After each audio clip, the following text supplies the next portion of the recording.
Hello boys and ghouls. So this is part 3. There's only going to be 3 videos. It's just a quick run through of my palettes. I did do a couple lives earlier today and had some serious internet issues. So it's just a quick run through. I'm showing you the inside of the palette and the packaging. This particular video is my Edgier brands. It's some of the brands that have always been seen as a little edgy and different. And they're honestly have always been some of my go-to favorite brands. I've fallen out of love with a couple of them. One of them is still one of my favorites. It's probably my favorite brand right now. But we're going to start with one that I've always loved. I've used for many years, but it started to fall out of my favor because I've just found better things. Not that it's a bad brand. I just have found better things. So we're going to start with Urban Decay. This guy is one that I'm panning. I'm going to work on panning this year. This is the Urban Decay Chrysalis. This guy is really old, but this is the Chrysalis palette. It is quite pretty. I'm wearing it on my eyes today. There's just not a lot to really create a look in this palette. It is all shimmers, and yeah, there's not much to say about that one. The next one, because it is beat up, is my Urban Decay Naked Heat. This is another warm tone palette. I'm sure you guys have seen it. I have completely gone through the shade Ember. And then a lot of them, if you notice, a lot of them, I did kind of mix a bunch of shadows together to see what shade it would create if I mixed all these shades together. I don't know why I did it. It just seemed like something that would be fun to do. Next one is the Urban Decay John Michael Basquiat collection. This is the Tenant palette, which as much as I wanted to love this guy, I don't really reach for it much. So this may be one that I end up decluttering eventually, but I am going to try to use it again. I'm going to keep it this year and we'll see what happens towards the end of the year. I will say, though, I liked the setup in this palette. The two sides, like this side goes together, this side goes together, and I think that's kind of cool. Next one is Urban Decay Moondust. Anybody that knows me knows I do love this palette, and surprisingly, my favorite color in this is Lithium. It is a brown sparkly shade. You guys know I love glitter. I do have, if you want, I've been trying to decide where to put the Stila Liquid Glitter Shadows in if I do more collection series. If I want to put it in maybe with the face product, since I don't have tons and tons of them, but there is a decent amount. Next palette is the Urban Decay Heavy Metal palette. I have used this one to death as well. This was last year at Christmas time. So this is what the Urban Decay Heavy Metal palette looks like currently. I know you guys can pull up pictures of all of these and see what they look like if I am missing shades or have beat the crap out of shades. Next one is the Urban Decay Full Spectrum palette. This is a beautiful rainbow palette. I wish it was a bit more pigmented than it actually is. There's a couple shades that are. But it's still a beautiful palette, and I can create some beautiful looks with this guy here.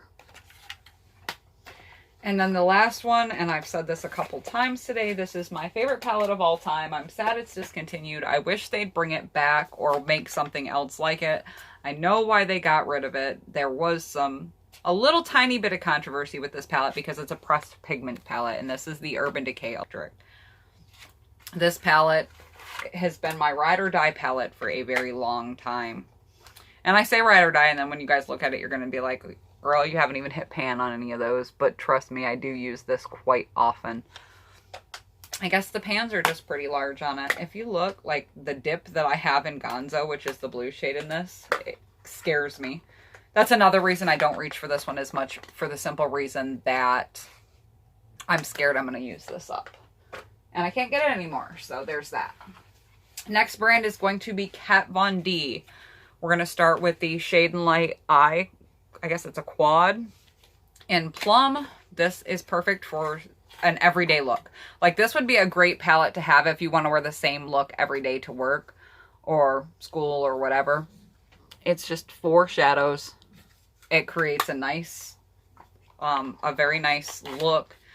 But you can't, it's not versatile. Like, I don't feel it's versatile. Next one is the Kat Von D Alchemist palette. Now this one, this palette is made for highlighting or eyes, but I use it for my eyes. So there's the shades you have there. I know they all look very similar, but if you add these over a topper, they all have a different iridescent quality to them. So I'll put them over black and they will look like their colors. Next one is the Pastel Goth palette. Now I do feel this palette was missing a black, and I know there was a lot of talk about how chalky they were, but I think that was actually the intention. I feel they were meant to look like pastels. So I think that's kind of cool. And it creates like they blend together beautifully. Next one is the Kat Von D and Divine palette. This one's fun because I do like John Waters movies, and all the shades reference John Waters. So I thought this one was fun. And then the little mirror with the Divine eyebrows I thought was a cute touch. So there's the Kat Von D Divine palette. And the last one I have from Kat Von D is from last year's holiday collection. And honestly, I will keep this palette forever if it's only just for the packaging. So this is the Kat Von D Sinner and Saint palette. I did not get the Kat Von D holiday collection this year because, well, I had no issue with the theming. I actually kind of liked it.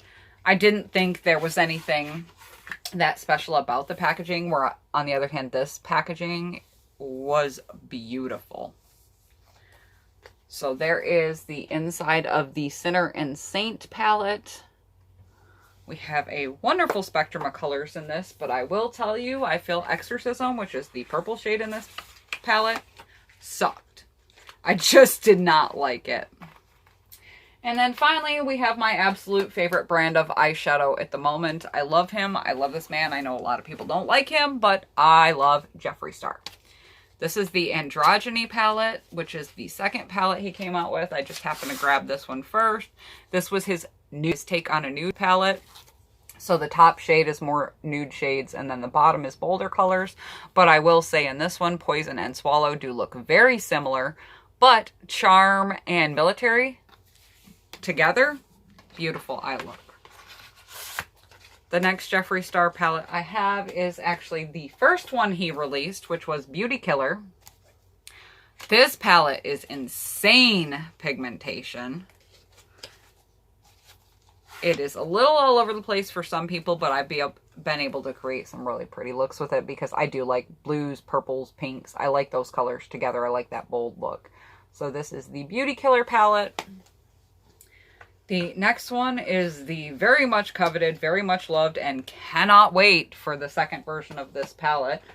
This is the Jeffree Star Blood Sugar palette. I am in love with the packaging. I think it's beautiful. It's got the little clippies here on the side.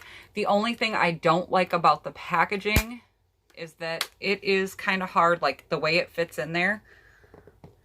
If you guys can see, like I'm putting a lot of force into that to try to open it. That is what the Blood Sugar palette looks like. This is, I waited for a red palette. I've wanted a red palette for years, and Jeffree definitely did a beautiful job. I feel like it's like, why don't we have this shade though? I don't feel like this shade of red is in the palette, like a nice matte, true blue red. And he does those very well. So I'm hoping for that. And then the final palette I have is the Jeffree Star Alien palette. I talked about the packaging of this one earlier. I almost wish we would have went with this kind of packaging and made the alien head smaller because I feel there's a lot of wasted space in this palette. But this is what the alien palette looks like. It is a very cool toned palette, but I have created so many different looks for this. This palette's just really inspired me. And it surprised me. Originally, I didn't even, like, I hadn't planned on getting this guy right away. I planned on holding off and getting it later, but I love it. So that is all of my eyeshadow palettes, you guys. Like, I would love to hear your feedback and hear what palettes you want to see me use, create looks with. What brands do you love? What palettes do you love? And I will talk to you guys on the next one. We'll probably be back tomorrow. We may do a look. I'm not sure. Speaking of looks, my brows look terrible today. It's the pencil from BoxyCharm this month, but I'm not going to get into the BoxyCharm this month. So I hope I see you, all you lovely people soon, and I will talk to you on the next one. Mwah.